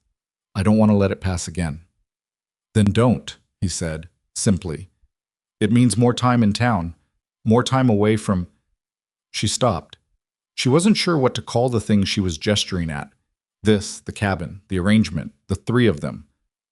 Evelyn, he said, you didn't come here to disappear. You came here to help Maisie. That doesn't mean you stop being who you are. She looked at him. Maisie could come to school with you, he said. She should be in school anyway. The kitchen table teaching has been good, but she needs other kids. He paused. And you need to be doing what you're actually good at. There was nothing complicated in the way he said it. No agenda underneath. Just someone who had been paying attention telling her what he'd seen. She didn't know how to answer that, so she said, You've been paying attention. Hard not to, he said. You're not exactly quiet about the things you love. You don't talk much, but when you're doing something you care about, it's visible. She felt warmth in her face that had nothing to do with the fire. She looked at the table. I'll write to the school board, she said. In January. Right in the morning, he said. Don't wait. She almost told him then. The thing she'd been not saying for weeks. The thing that had been building in her in the space between the arrangement they'd negotiated and whatever this had become instead. She almost said it. She got close enough to it that she could feel the shape of it pressing against the inside of her chest. She didn't. Not yet. There were still things that needed to be said in their own time, and she'd learned at considerable personal cost the difference between the right moment and the moment when you just don't want to wait anymore. Good night, Rowan, she said. Night, he said. She went to bed and lay awake for a while, looking at the ceiling and thought, January, the school board in January. It felt like a door she'd walked away from and was now, finally, walking back to. The stranger arrived on a Tuesday in late January. He came on horseback from the north, which was an unusual direction, and he stopped in Willow Creek at the general store first, which meant Clara got to him before Evelyn did, and had enough time to form an opinion before sending word up the mountain. The word she sent, via the Henderson boy who made the ride in 40 minutes because Clara paid him in hard candy. Man here asking about Rowan Mercer. Says he's family. Didn't give a name. Rowan read the note at the kitchen table. Evelyn watched his face. The thing that happened there was complicated and quick, a tightening around the eyes, a stillness in the jaw. And then, underneath both of those, something else. Something that wasn't quite hope, but was adjacent to it in the way that hope's relatives always are, complicated by all the same history, carrying the same risks. Who is it? She asked. He looked at the note for another moment. My brother, he said. Daniel. He said it the way you say a name that's been living in your chest for a long time in a complicated way, like a stone you've been carrying that's both too heavy to keep and too significant to put down. When did you last see him? Evelyn asked. 7 years ago. He set the note on the table. When I left. Left what? He looked at her. This was the thing he hadn't told her yet. She could see him deciding. Pennsylvania, he said. We grew up in a small town outside of Pittsburgh. Our father ran a lumber business. Daniel was going to take it over after. I was supposed to help him. He paused. I didn't want to. I wanted... He stopped. It doesn't matter now what I wanted. I left. I came west. I didn't go back and I didn't write for a long time. And by the time I did, enough time had passed that the silence had its own weight. And it was easier to stay in the silence than to figure out how to break it. So you stayed in it for 7 years, Evelyn said. Yes. She thought about letters in coat pockets, about carrying things longer than they deserved to be carried. What are you going to do? She said. He looked at the note, at the window, at his hands. I don't know yet, he said honestly. Yes, you do, she said. He looked at her. You know what you're going to do, she said. You're scared of it, but you know. A long pause. Maisie's going to want to meet him, he said, which was not the same as saying yes, but was the beginning of it. Probably, Evelyn agreed. He pushed back from the table. He got his coat. Evelyn didn't go down to Willow Creek with him. She stayed at the cabin with Maisie, who was fully recovered now and moving through the world with a new quality, still guarded, still precise, but lighter somehow. as if something fundamental had been settled and freed up space. She was back at the kitchen table doing arithmetic problems and asking questions that went past the material, and Evelyn was thinking about the school board letter she'd sent 3 weeks ago and the response she'd gotten last week. "The position is yours if you want it, Mrs. Mercer. The children need someone." And the particular feeling of a door swinging open after you'd forgotten it was even there. "Who came to town?" Maisie asked. She had heard the hoofbeats when the Henderson boy arrived. "Your father's brother," Evelyn said. Maisie looked up from her arithmetic. "He has a brother?"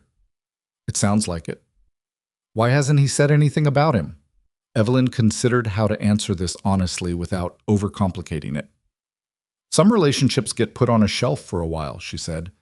"When people have been away from each other a long time, sometimes they don't know how to find their way back. So they wait. And sometimes the waiting goes on longer than anyone meant it to." Maisie absorbed this. "Like him and me," she said. Evelyn looked at her. "A little," she said. Maisie thought about this with her pencil hovering over the arithmetic problem. "But he came back," she said. "For me." "He did. So maybe he can come back for his brother too." Evelyn felt something in her chest turn over quietly. "I think that's exactly right," she said. Rowan came home after dark. He came in, and he stood near the door, and he had an expression Evelyn had no ready category for. Something broken open and something sealed simultaneously, the way a person looks when they've been through something that took more out of them than they anticipated and left them with more than they expected. Maisie was already asleep. Evelyn put a plate on the table, and he sat down and ate slowly, and she sat across from him with her tea and waited. "He came because of the custody hearing," Rowan said finally. "Word got back east. I don't know how. He heard I had a daughter and that there was a legal situation." He paused. "He came because he was worried." "That sounds like what a brother does," Evelyn said. "We said things to each other," Rowan said. "When I left. Both of us. Things that... You don't come back from some things the same way you left." He pushed food around the plate. "He said none of it was worth 7 years. Do you believe him?" A long pause. "I think I've been using what happened between us as another reason to stay up here alone. Another thing that was easier to carry than to put down." He looked at her directly. "I've been using a lot of things that way." She held his gaze. "He has a daughter," Rowan said. 8 years old. Her name is Clara. His wife passed 2 years ago." He stopped. "He's been alone with her the same way I was, almost alone with Maisie." "Almost," Evelyn said. "Almost," he agreed. Something in the air between them shifted, charged, the way air shifts before weather. She was aware of it. She thought he was too. She thought they had both been aware of it for a while and had both been doing the careful, practical work of pretending otherwise. "He's going to stay in Willow Creek a while," Rowan said. "A few weeks at least. He wants to meet Maisie." "She wants to meet him," Evelyn said. "She said so tonight. She compared you two." She almost smiled. "She said if you could find your way back to her, you could probably find your way back to your brother." Something crossed Rowan's face. "She said that?" "She's 7. She sees clearly." Evelyn paused. "She called you Dad again this morning. Not like she was testing it anymore. Just like it was the word for the thing." He was very still for a moment. "Yeah," he said. "Rough." "You don't have to say anything about it," she said. "I just wanted you to know." He nodded. He stared at the table. And then, very quietly, in the voice of a man not accustomed to saying things he can't take back, he said, "I don't know what I did to deserve any of this." Evelyn looked at him steadily. "You showed up," she said. "That's the whole list. You showed up when it was hard and you kept showing up. That's all any of it has ever been." He looked at her then. Not with the carefully managed distance he'd maintained since the beginning, that respectful, practical remove they'd both agreed to without saying so. He looked at her the way a person looks when they've stopped pretending they don't see what they see. She didn't look away. "Evelyn," he said. Her name, just her name, but with something underneath it that was a whole different sentence. "I know," she said. A pause. "I don't want this to be..." He stopped. Started again. "What we agreed to. At the beginning. The arrangement. I don't want to... I'm not trying to..." He looked frustrated with his own language, which was new on him. He was precise with most things. I don't want to make what you did into something you're trapped in. She looked at him for a long moment. The fire, the dark window, the sleeping cabin, Maisie's door closed, the whole improbable life they'd built out of necessity and stubbornness, and one panicked conversation in a general store. I'm a 34-year-old woman who has made her own decisions for a long time, she said. If I felt trapped, you would know about it. It's something released in his face, something he'd been holding. I'm going to start at the school in February, she said. Maisie's coming with me. I'm going to write properly to Thomas Aldridge and thank him for the letter. I'm going to stop running the store by proxy and trust Clara to do what she's been doing well for 3 months. She paused. And I think you should invite your brother and his daughter for Sunday supper. Next week. He blinked. That's a lot of things. It's been a long winter, she said. Time to stop waiting. He was quiet for a moment, and then he said, Will you still read to Maisie? The question was so small and so unexpected that she laughed. An actual laugh, the short, startled kind that comes out before you can manage it.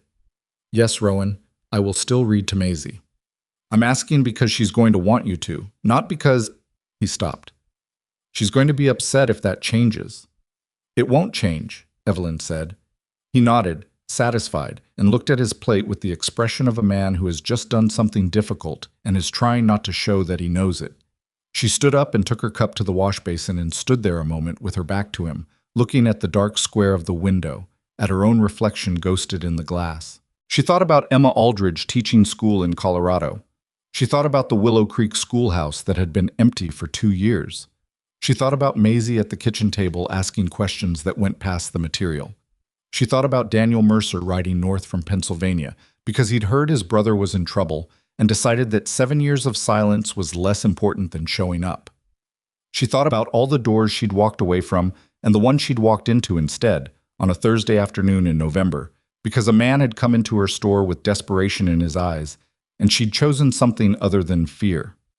She turned around. Rowan was still at the table. He looked tired and more open than she'd ever seen him, which for him was still not very open, but it was something. It was more than the mountain man who'd walked into her store 4 months ago, laying exact coins on the counter without meeting anyone's eyes.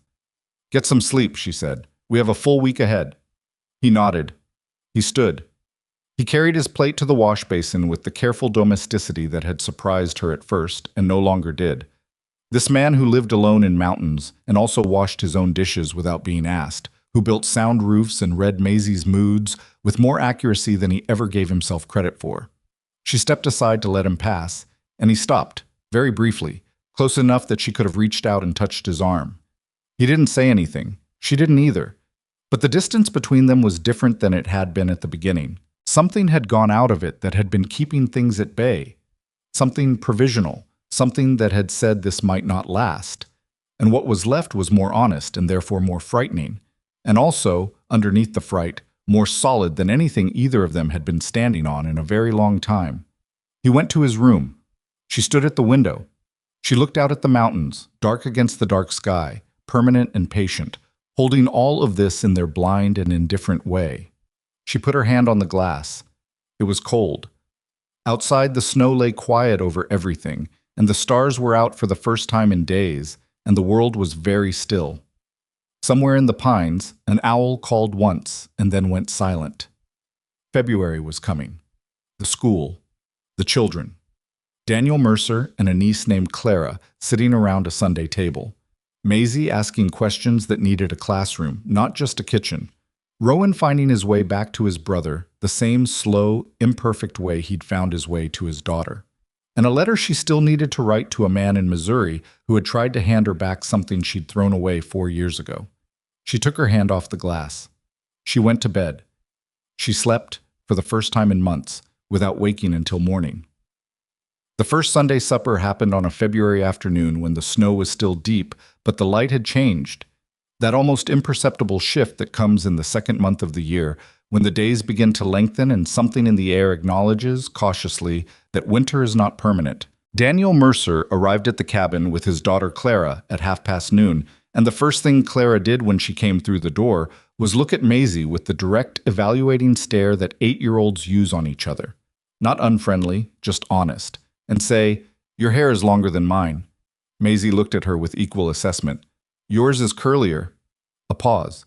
Then Clara said, "Do you want to see the horse?" "I already know the horse," Maisie said. "It's my dad's." "I know. But do you want to go see it anyway?" They were out the door before either Mercer brother had finished taking off their coats. Rowan watched them go. Then he looked at his brother. Daniel was 2 years younger and looked it in some ways and didn't in others. Same dark coloring, same broad build, but where Rowan had been worn down to something essential by years of solitary mountain living, Daniel had been worn down by something different. The particular exhaustion of a man who has raised a child alone and run a business and held things together through sheer stubbornness and hadn't had anyone to tell about it. "They're going to be fine," Daniel said, watching the door the girls had gone through. "I know," Rowan said. A silence. The particular kind that lives between brothers who have things to say and haven't figured out the order yet. "You look better than I expected," Daniel said. "You look worse," Rowan said. Daniel laughed. It was a short, surprised laugh, but it was real. "Yeah," he said, "it's been a year." Evelyn moved quietly to the kitchen area and started on the supper and let them have the room. This was not her conversation to be part of, and she had learned, had always known, really, but the cabin had sharpened it. The difference between the moments that needed her and the ones that needed her absence. She peeled potatoes and listened to the fire and heard, in fragments, the beginning of whatever Rowan and his brother were slowly, painstakingly trying to rebuild. It didn't sound smooth. There were long silences and a few exchanges that had edges on them, and at least one moment where someone's voice went low and tight in the way that means something real is being said. Good, she thought. Smooth would have meant they were performing. This meant they were trying. The custody review hearing was set for the 3rd week of March. Judge Prentice had scheduled it at the time of the original ruling, a standard follow-up, he'd called it, to ensure the child's welfare. Standard, in this case, meaning that Mabel Hutchins had made certain the court knew she had concerns, which meant the standard follow-up would be anything but. Evelyn had been teaching at the Willow Creek schoolhouse for 6 weeks by then. She had walked in on the first morning of February with 14 students between the ages of 6 and 12, a wood stove that needed attention, and 4 years of accumulated rust on the part of herself that knew how to stand in front of a room and make children believe the world was worth understanding. The rust came off faster than she expected. By the end of the first week, she remembered what she'd known before the fear took over, that she was good at this, that she had a particular gift for finding the angle on a subject that made a given child's eyes change, the shift from obligation to genuine interest, and that this gift had not gone anywhere during 4 years of absence. It had just been waiting. Maisie sat in the 2nd row. She had pushed for the 3rd row on the grounds that the 3rd row was where the serious students sat, and Evelyn had not pointed out that she herself had invented that logic. She'd just said 2nd row, and Maisie had sat in the 2nd row with the expression of someone conceding a minor point while winning the larger argument. Clara Mercer, who had enrolled the same week after Daniel rented rooms at Agnes Fowler's boarding house and enrolled her in school, sat in the 3rd row and looked pleased about it. The two of them had become inseparable in the way that children sometimes do, fast and total and slightly baffling to the adults watching it. They were different enough to be interesting to each other. Maisie precise and watchful, Clara loud in the cheerful, unself-conscious way of a child who has been loved without interruption. What they had in common was more important than their differences. They had both lost their mothers. They had both been through a year that asked more of them than 7- and 8-year-olds should have to give. And they had found each other at the exact right moment, which is the only moment that ever works for the friendships that actually last.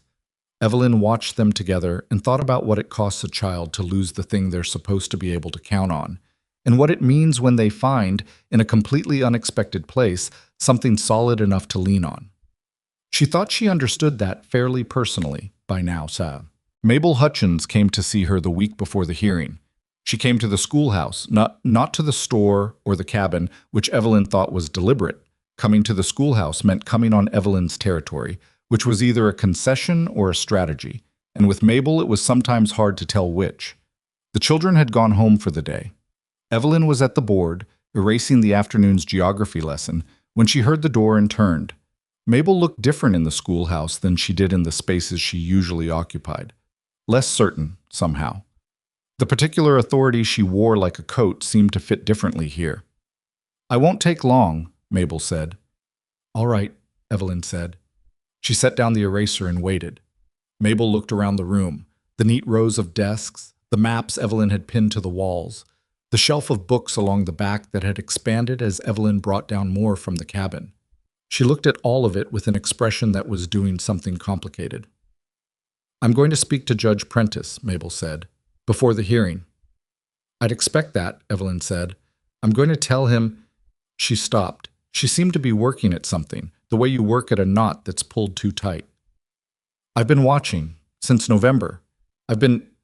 People talk to me, you know. People tell me things. About the school, and about the child, and about what's happening up on that mountain." "I'm aware that people talk to you," Evelyn said evenly. "She's doing well," Mabel said. "Maisie, the school is— the other parents are saying—" She stopped again. "What you've done up there. What he's done. It isn't what I expected." Evelyn looked at her steadily. She didn't offer anything to fill the silence. "I wanted certain things to be true," Mabel said, more quietly now. Something more honest than Evelyn had ever heard from her. About Rowan Mercer. About what kind of man he was.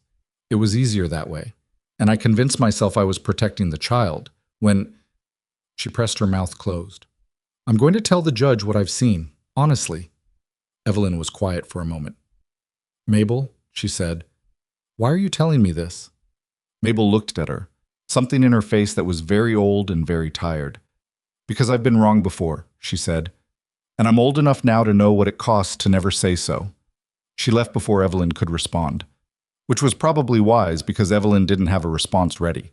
She had not expected this, had not budgeted for it, and she stood in the empty schoolhouse for a full minute afterward just absorbing the fact that people were more complicated than their worst moments, which she knew, which she had always known, but which still managed to surprise her when it showed up in practice. The morning of the hearing, Rowan was up before dawn. Evelyn heard him in the main room, not moving around, just there. The particular stillness of someone sitting in the dark, doing the kind of internal work that doesn't make any sound. She got up and made coffee and brought it to him without saying anything, and he took it, and they sat at the table in the pre-dawn dark and drank it, and the fire was low and outside the stars were still out. "Tell me the worst case," he said. She looked at him. "You know the worst case." "Tell me anyway. I need to hear it said." She thought about it honestly. The judge decides the arrangement is insufficient. He decides that the circumstances of the marriage, the time you weren't present in her life, the isolation of the cabin, that combined they add up to something he can't endorse. He orders her back to county care. She paused. "That's the worst case." Rowan sat with it. "But here's what's also true," she said. "Maisie is going to school. She's healthy. She called you Dad. She started calling me—" She stopped. He looked at her. She had not told him yet. Maisie had said it for the first time 2 weeks ago, quietly and without fanfare, asking, "Can you help me with this problem?" Evelyn. And then a pause. And then, "Mama Evelyn, is that— can I?" And Evelyn had said yes before she'd finished asking. She told him now. Something moved across his face that was not anything she had a word for. It was too large for a word. He looked down at his coffee cup and was very still for a long moment. "She asked permission," Evelyn said.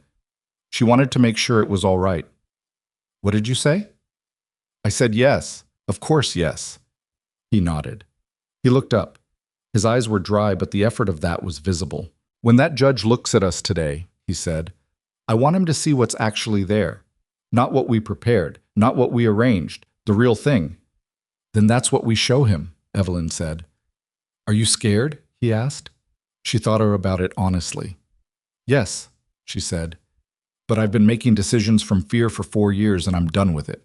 Today I'm making them from something else." He reached across the table and put his hand over hers. Not romantic, not dramatic, just the plain, solid fact of it. His hand over hers, warm, certain. She turned her hand over and held it. They sat like that until the light came. The hearing was at 10 in the morning. They came in together, Rowan and Evelyn and Maisie, who was wearing her good dress and her serious expression and had spent 20 minutes that morning trying to make her hair do something specific and had eventually let Evelyn help with it, which was its own quiet milestone. Daniel was there, in the back of the room, with Clara beside him. He'd come without being asked. Evelyn saw Rowan see him, and something passed between the brothers that was brief and sufficient. Mabel Hutchins was there too. She sat on the side she hadn't sat on in November, which Evelyn noticed and did not remark on. Judge Prentice looked older than he had in November, which was only 4 months ago, and wasn't enough time to age a man, which meant he'd been tired in November too, and she just hadn't paid enough attention. He looked at the three of them as they settled into the chairs across from his desk, and he took his time looking, the way a man looks when he's trying to see past the surface of things. "Mr. Mercer," he said. "Mrs. Mercer." He looked at Maisie. "Young lady." "Your Honor," Maisie said, precisely, slightly formal, the way Evelyn had taught her to address certain adults. Something in the judge's face warmed almost imperceptibly. "I've received several reports in the weeks leading up to today," he said, "from the school, from the county welfare officer who made his visit in January, from," he glanced at his papers, "a number of community members." He folded his hands. "I'm also going to speak with Maisie directly, if she's willing." Maisie said she was willing. The judge looked at her. "Are you happy where you are?" Maisie considered the question the way she considered everything, seriously, without rushing toward an easy answer. "I'm not always happy," she said. "Sometimes things are hard. I miss my mother." She paused. "But I'm okay. And I didn't used to be okay." "What's different?" the judge asked. Maisie thought about it. "My dad came back for me," she said. "And Mama Evelyn, she chose me. Nobody made her. She just decided." She looked at Prentice steadily. "When someone chooses you and nobody made them, it means something different." The room was very quiet. Prentice looked at Evelyn, then at Rowan, then back at the papers on his desk, which he took a long moment with, and then he set them down. He did not drag it out. He was a man who had been making these decisions for a long time, and he knew when a decision was already made and the paperwork was just ceremony. "Custody remains with Rowan and Evelyn Mercer," he said. "Permanent, effective today. I'm closing the review." He looked at them over the top of his glasses. "Don't give me reason to open it again." "No, sir," Rowan said. Mabel Hutchins, in the back of the room, said nothing. But she nodded, once, to herself, in a way that Evelyn saw and chose to take at its best possible meaning. Outside the courthouse, in the February cold, Daniel shook his brother's hand and then pulled him in by it, the short, rough embrace of men who don't do it easily and do it anyway. Rowan held on for a moment longer than he started out intending to. Clara grabbed Maisie's arm and said, "Can we go to the store and get lemon drops?" Maisie looked at Evelyn. "Yes," Evelyn said. "Don't eat them all before lunch." They ran ahead. Evelyn and Rowan and Daniel walked behind at the slower pace of adults who have things to carry. "You could stay," Rowan said to his brother. Not elaborated, just offered. Daniel was quiet for a few steps. "My whole life is in Pennsylvania." "I know. But Clara's whole life is wherever Clara is." He looked at his daughter, 20 feet ahead, matching Maisie, stride for stride. "I've been thinking about that." Rowan looked at him. "I'm not saying yes," Daniel said. "I'm saying I'm thinking." "That's enough for now," Rowan said. Evelyn walked beside them and said nothing, and thought about how much of the important work in life happens in exactly this register. Not in the grand gestures, not in the declared moments, but in these small, ordinary exchanges between people who are trying to find their way back to each other and are doing it one careful step at a time.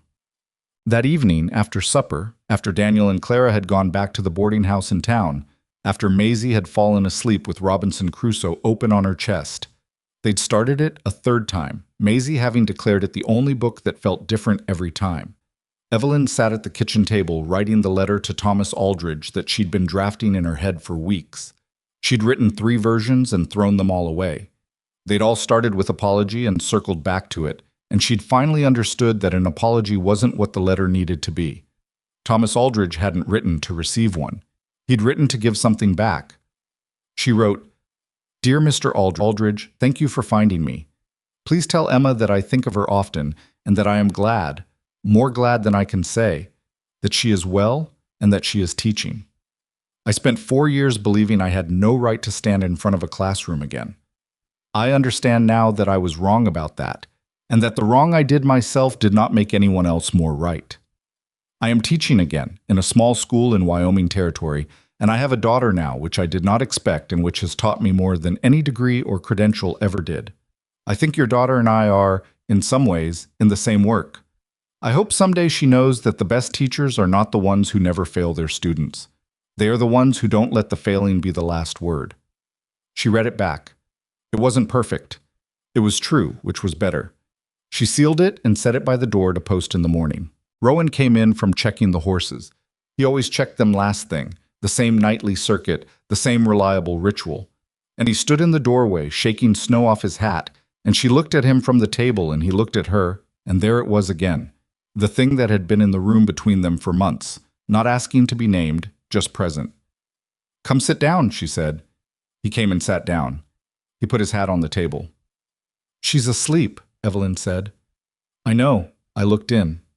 A pause. "Rowan," she said. And then she didn't follow it with anything because sometimes a person's name is the whole sentence. He looked at her. His face was open in the way it had been getting, incrementally, over months. Still not easy, still not natural, but real. Like a door that's been stuck a long time and is finally moving on its hinges. "I know what this started as," he said. "I know what the paper says and what the arrangement was supposed to be, and I know I don't have any right to—" "Stop," she said. Not harshly. "You're talking yourself out of something before you've said it." He stopped. "Say it," she said. He looked at her for a long time. "I love you," he said, plainly, without decoration, the way he said all the true things. "I don't know when it happened, probably somewhere around the time you read Robinson Crusoe out loud at 3 in the morning to a child you'd known for 48 hours. But it's there and it's been there, and I'm tired of pretending I don't know where the furniture is in the dark." She felt warmth moving through her chest that had nothing to do with the fire. "I love you too," she said. "I've been waiting for you to stop being careful about it." Something in his face broke open and settled at the same time, the way the sky looks after a storm passes. He reached across the table, the same way he'd reached across in the dark before the hearing, plain and certain, and she took his hand. They sat like that for a while, in the quiet cabin, in the mountains that held them with their patient indifference, the fire burning down to its comfortable coals. No declaration beyond what had already been said. No performance of the thing. Just two imperfect people who had both spent years running from their own lives sitting at a kitchen table in Wyoming, holding hands in the comfortable and slightly startling way of people who have just figured out they are home. Spring came slowly, the way it always does at elevation. The snow retreated up the mountain in stages. The mud came.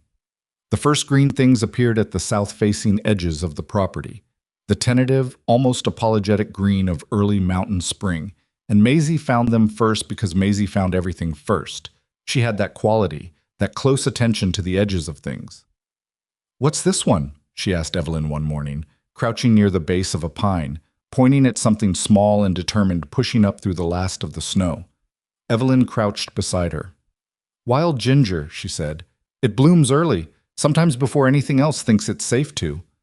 Maisie looked at it for a long moment. "It's brave," she said. "It doesn't know it's brave," Evelyn said. "It just grows toward what it needs." Maisie considered this. She had a habit still of carrying things she'd heard and turning them over, checking them from different angles. She'd gotten it from her mother, Evelyn thought. It was a good thing to inherit. Daniel Mercer came back in April with a wagon full of furniture and a lease on a small property 4 miles down the road, which was neither Pennsylvania nor the Laramie Range, but was, apparently, what thinking long enough looks like when it reaches a conclusion. Clara enrolled permanently in the school. Maisie moved her up from the 3rd row to the 2nd without being asked, and with the magnanimity of someone conferring a genuine honor. The Sunday suppers became a regular thing, loud now, with 4 children's worth of noise, because by summer the school had expanded and several of Evelyn's students had started appearing at the cabin on weekend afternoons to use the books, which Evelyn had not planned and Rowan had not objected to. He just quietly built another shelf. He did things like that. Quietly solved the practical expression of what mattered to the people around him. It was, Evelyn thought, a form of love that didn't announce itself and was therefore more reliable than the kind that did. There is a thing that happens to people who have been alone in a particular way for a long time. Not the ordinary loneliness of missing company, but the deeper kind, the kind that grows from believing you are somehow disqualified from the life you wanted. It becomes structural. It shapes every decision. You don't notice it doing it because it becomes the architecture of how you move through the world. And then something changes, and you have to learn to live in a different shape. And it's harder than it sounds, and less clean than stories usually make it. Rowan would spend the rest of his life being more patient than came naturally, because patience was the thing he'd had to learn, and therefore the thing he valued most.